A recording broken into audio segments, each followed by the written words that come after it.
Guys, welcome back to the channel. Let's talk Leeds. It's been a long time, hasn't it? Like 10 months it's been. As you know, I had a baby. I've moved house twice. It's been a chaotic year, and I just haven't had the time to make these videos. But it's changed a bit recently, and I've decided to give it another crack. So before we get into the video, before we talk about the game last night, could you please smash a like on the video and subscribe if you haven't already? And if you have subscribed and now you've unsubscribed because I haven't been here, I totally get it. But could you please click that button again? Because we've got a lot of redemption to be doing. Anyway, let's crack on with it. Let's talk about Leeds 2, Watford 1. What a weird game. I can't lie to you. After 8 minutes, I was Googling Leeds United's biggest ever win because I thought this was the night. Eventually there's going to be a day. There will be a day, and I had a feeling it would be last night after the start we made. There will be a time where we literally wipe a team off the face of the earth. Cricket score. Do you know what I mean? 6, 7, 8-0. There will be a time. But it wasn't to be last night. But anyway, so we get an early goal. Obviously, we go into the game unchanged from the team that beat Sheffield United 2-0, which I completely expected. There was a couple of calls for Brendan Aronson to be dropped online and stuff, but no. We'll get into him in a minute. But yeah, so we went unchanged. Started like a house on fire. Obviously, Ramazani gets his goal. Keeper makes a howler. All goalkeepers make mistakes, but we won't get into that conversation about Meslier away to Sunderland. It happens. Bachmann's not a bad keeper typically, but yeah, it was a bit of a howler. And 3 minutes later, we score again. And I'm thinking, what the hell? 2-0 up. Job done, right? And then Ramazani went down. I believe he's twisted his ankle. It's weird because he was holding sort of his hamstring. But I'm pretty sure Farker said in his interview after the game that he rolled his ankle or twisted his ankle. And I'm sure we'll find out today or tomorrow how long he's going to be out for. I'm hoping it's not long. But I feel like that destroyed the momentum a little bit. There was 4 or 5 minutes delay for that. And in that time, I'm sure Watford would have had a chat with each other and, got themselves together a bit, which they did. Had that not happened, could we have scored a third or fourth? Who knows? But I think a bit of credit has to go to Watford. They grew back into the game. I think they pretty much just thought, right, we're going to start this game again. Do you know what I mean? In our heads, it's 0-0. Let's go again. And, they didn't play too badly. I thought the 10 minutes after half time, 15 minutes, obviously they got their goal and we looked really wobbly, actually. I was a bit concerned. Every game's different, right? And we almost went 2-0 up too early. I mean, you'd always want to anyway, but it was a bit weird, And Farker said, we didn't have the ammunition on the bench to change it up to control the game. Ideally you want to bring on some more defense-minded players, but we didn't have that option, obviously, with all the injuries we got. So we had to bring on attacking players and try and kill the game off with a third. But also, whilst you're attacking, you are defending as well because the ball's in their half, as far away from our own goal as possible. And I've got to give credit to the lads. Last half an hour or so, Watford didn't have a chance, and that's because we were playing in their half, right? If the ball's down the other end of the pitch, you're not going to let in a goal.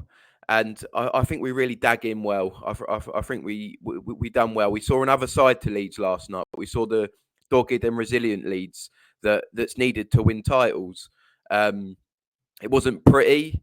In fact, it was quite ugly, and it was a bit scrappy at times. And we were very wasteful, which is a bit of a concern. I feel like Solomon was holding on to the ball a bit too long, maybe shooting in areas that he shouldn't. But I think that's him as a player. He's very confident. He's got a lot of belief in his own ability, and he likes to shoot from distance. So, if one of them goes in the top corner, you're not saying anything, are you?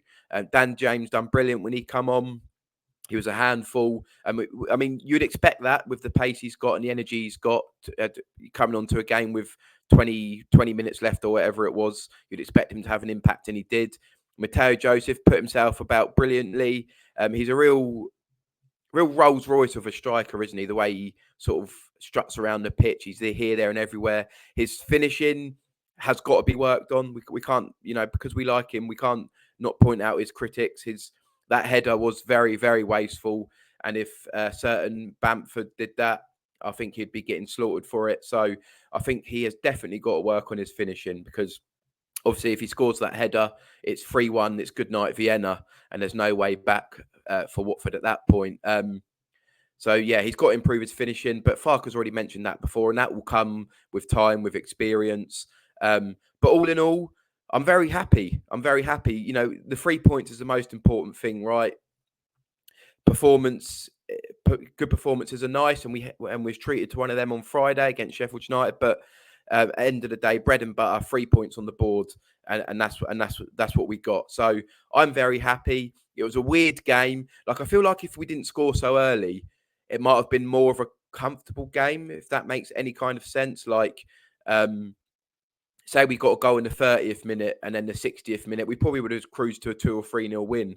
But it was a weird game, very weird. But normally these weird championship games, you come out and you look back and you think, how haven't we won that? Like the Portsmouth game, like the Burnley game, like the Sunderland game. So to be involved in such a game but still come out of 3 points, personally, I'm just very happy. And we move on to Bristol City on Saturday, which will be a tricky game. Obviously, we're going to be without Firpo, I believe, because I think he picked up his 5th yellow yesterday, which was a cheap foul to give away.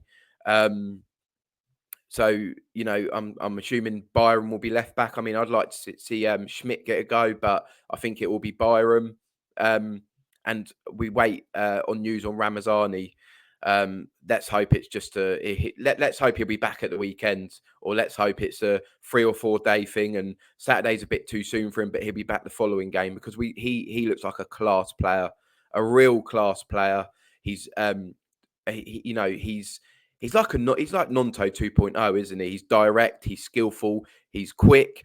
Considering his size, he's powerful. He's got a lovely temperament. He's got belief in his ability. He loves to have a shot from outside the box. And how many times have we tried to walk the ball in the back of the net and we say, just shoot, right? And he does it and he gets his luck. Fortune favours the brave. He has a shot from outside the box. Okay, the keeper messed up, but it ends up in the back of the net. It happens. Sometimes you can catch the keeper off guard by doing that. But yeah, let's hope he's not out for long. And if he is out Saturday, it's a bit of a concern, because obviously we've lost now that whole left side, Firpo and Ramazani. So there's a little bit of thinking to do there. But I'm sure we'll come up with a good solution.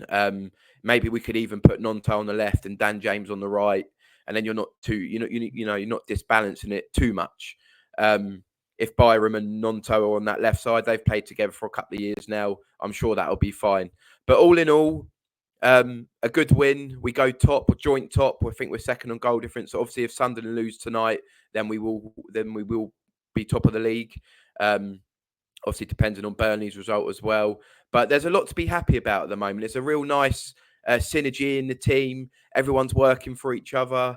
A clean sheet would have been nice last night, but that was a bit of a sloppy goal. People were blaming Meslier, as they always do, and ignoring the fact that he's just absolutely blitzed past Pascal Strauch like he wasn't even there. But obviously, Strauch was brilliant last night. Other than that, and he's been fantastic all season. So we're not going to berate him too much for that. It happens. We move on. And just before I leave the video, Ao Tanaka, however you say it, Tanaka is an absolute baller. A Ferrari, a Lamborghini. He is beautiful in the eye. He's neat. He's tidy. He's quick. He's strong.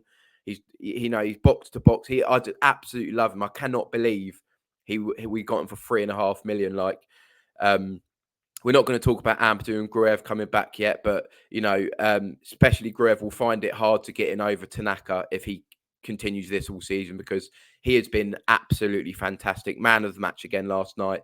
So yes, guys, very happy. I'm happy to be back. Content will be more consistent from now on. Like I said, if you not subscribed, please subscribe. Please hit a like on the video. Help me get this channel back up and running. It's nice to speak to you all again, and I hope you all have a lovely week. And I shall see you again probably Friday night. Thank you, guys.